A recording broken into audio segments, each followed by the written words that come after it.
So why is UPS so frustrating to me? Let's talk about it. It's all because of my work history. I'm going to go into some details of why UPS is frustrating to me. I'm going to try not to rant about it, and I'm going to try to make this as short as possible. But let's get into it. So, my work history. Let's start from the beginning. I am in my 40s, so I have a little work history. My first job was at Six Flags Great America, which is an amusement park. And I started there when I was 16 years old. I worked my way up to a management position. So I was able to do that by performing at my job. Whatever the qualifications or goals that they set, I was able to achieve those goals, and I was able to work myself up to become a manager there at a pretty high level, significantly, within 5 years. So my last year there, I was pretty high up at Six Flags Great America. So that was my first job. Then I went away to college. And while I was in college, I started selling jewelry. So I started selling jewelry at the company that owns Kay Jewelers. So I worked at Kay's, I worked at J.B. Robinson Jewelers, different jewelry stores. Now they own Zales as well too. And once again, that was a job where performance was very, very important. So if you perform, you were able to move up. So I originally started as a part-time salesperson, was able to perform, became a full-time salesperson, then became an assistant manager, then became a store manager. So by the time I graduated from college, I was a store manager, and I continued to be a store manager. As a store manager, your performance is very, very important. So let me explain. You are given a base salary that's for the most part kind of negotiated, but your performance and how profitable your overall store is determines your bonus that you're going to receive every year. Now, this profitability encompasses everything, meaning damages that happen in your store, theft that happens in your store, inventory, your overall sales, your payroll. How many people do you hire? How many people do you staff weekly? How many hours do you give them? Supplies you order. Everything was involved in this overall P&L, which is the way businesses operate. So I was a store manager for 4 years, I think. 3 or 4 years, I did that. But I was very used to performing and, my income being around my overall performance. From there, I became a manager at a doctor's office once again. And in this doctor's office, it was very similar to the jewelry store. The only difference is there was no bonus. Pretty much my paycheck was on the line. So most months I was able to receive a paycheck, but there would be months where I did not receive a paycheck based off of the performance of the office. So I had total control of the office. Once again, supplies, payroll, procedures, everything. I had complete control of this office. So that was my job history. So for the most part, there were other jobs in between. I sold timeshares. I did telemarketing, which once again, your paycheck is determined by your performance, how many vacations you sell. I say all of that to say all of my jobs that I've worked up until this job that I have now at UPS have been surrounded by performance. I am paid by my performance. I earn more money the better I perform. I receive promotions the better I perform. So all I know is perform. I know try to find the most efficient way to do the job as accurately as possible, as efficient as possible, like I stated. So that's all I know. Then I joined UPS in 2021. It's my first ever union job. And it's frustrating because all I know is to perform the best way I can perform. And here that gets you absolutely nothing.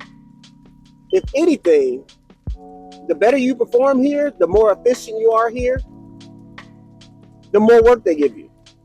It's just, that's the reality of the situation. The more work they give you and the less money you make.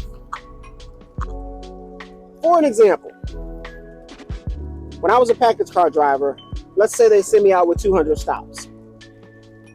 If I follow the methods the way they teach you, once you get out on the road, you get your next day air shipments off, which are packages that have a time frame where they have to be delivered. So you get all of those done, and then you organize your truck. You organize your truck, you can knock out 200 stops in the area that I was in. So it's the city of Chicago once again. You could do that, and you could get off work at 6, 7 o'clock. It's okay.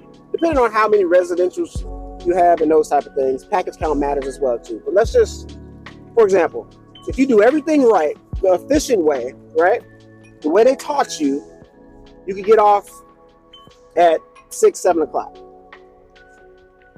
If I work safe as possible, completely take my time, like really take my time, work safe. I'm going to just keep saying work safe. If I work safe, they're going to send somebody to help me. So they're going to send somebody to take, 20 or 40 of those stops away from me. And if I completely work safe, I may not get off work till 9, 10 o'clock. And that's more money. So it's going to be less work and it's going to be more money. I hope that makes sense to some people. And what I'm learning in feeder is it's the same exact thing. In feeder, which is driving the trucks, I could drive the most efficient route and I could get the run done in 2 hours. Or I could work safe, take a different route, and get done in 4 hours. Now, if I get done in 2 hours, let's say if it's at the end of the day, if I've already crossed my 8 hours work time and I take 2 hours to do that route, when I get back, they probably won't send me back out. So they'll just send me home.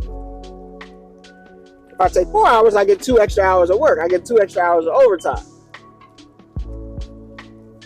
You follow me? So UPS has been a learning curve for me. I still get extremely frustrated because there's just so many different things that go into the job, and you just see your coworkers taking advantage of it, and you're just not built like that, if that makes any sense.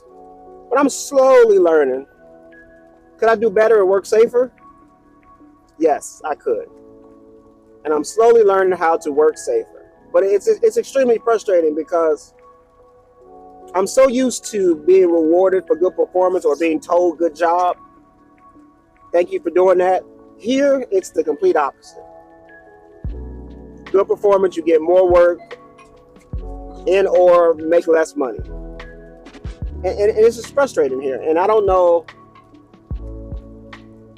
a fix to it, if that makes any sense. I don't think there is any fix to it because I think it's the good and bad about unions. So the good thing about unions is there's protection, right? Love the protection. Once again, like I said in my previous video, amazing benefits, love it. But that protection, a lot of people take advantage of that protection. And the company abuses people like me or people that were raised like me. Like, once again, I'm in my 40s. Like, for example, there are times since I've joined the feeder division where we sit for 2 hours. A lot of people would say, I would love to get paid just to sit in the truck. Me, and the way my personality is, it drives me insane just sitting doing nothing. It's just the way I am. Some people may judge that, but it's the way I am. But it could be worse though. I could be doing a terrible job that I don't want to do. So I try to keep that mindset, but it's very frustrating for me. So I just wanted to make this video just to give a different perspective. If you're a person like me that is older and maybe always worked the job where performance was important, at UPS, performance is not important. Safety is what's important at UPS. So when you join UPS and when you come work here, make sure you work as safe as possible. Follow all the methods to a T. Take your time. You get paid by the hour. Just get the job done as safely as possible. Not as efficient as possible. That's not important. As safe as possible. You hear what I'm saying? Listen to me. All right? I hope that helps somebody.